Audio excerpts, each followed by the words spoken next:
biggest challenge, I think, was getting used to not having that leg down there. I really didn't know what I was in store for. I'd watched the Paralympics earlier, didn't realise in another month I'd be one. I think my main concerns before I started the rehab process were how long it would take to get walking again and how quickly I'd be able to get home.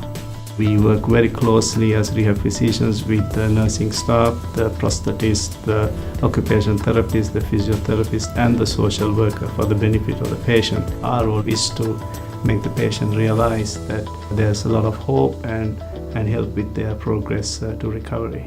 It's quite a demanding daily routine they need to develop. They also need to be very realistic in what their body can manage. The process of rehab was doing a lot of exercises to get my body ready for the use of prosthetic limbs. It's not because you've lost a leg that you're going to just concentrate on your legs. It's your arms and everything that you've got to use as well. Because you use them to get up and get down.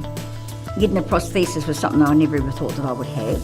It was something in the future, and I never thought that I'd walk ever again. The prosthetic team needs to work with the client not only during their acute rehabilitation in their first prescription of their prostheses, but we need to work with them as they continue to meet all of their goals and their lifestyle and their activities change.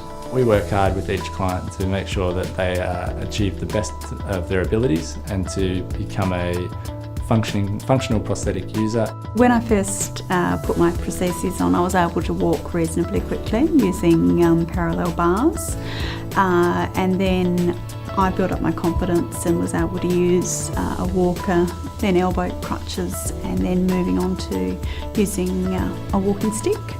Rehabilitation, to my mind, never ends. The initial rehabilitation, which is done for inpatients, and then as you become an outpatient, is exercise training and skills learning in preparation for your prosthesis. It's allowed me to move around better and move around confidently, which I certainly wouldn't have been able to do without the training and help that they gave me. Drive a car, that was one thing that actually blew me away. But I mean, that was further on down the track. But it's just walking up steps, going for nice walks and things like that. Something I never thought I'd ever do again.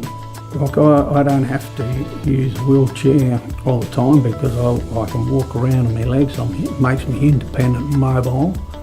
I play golf, get out in the kayak, ride a bike. I can play very basic soccer games with my children, and I never expected I'd be able to kick a ball again.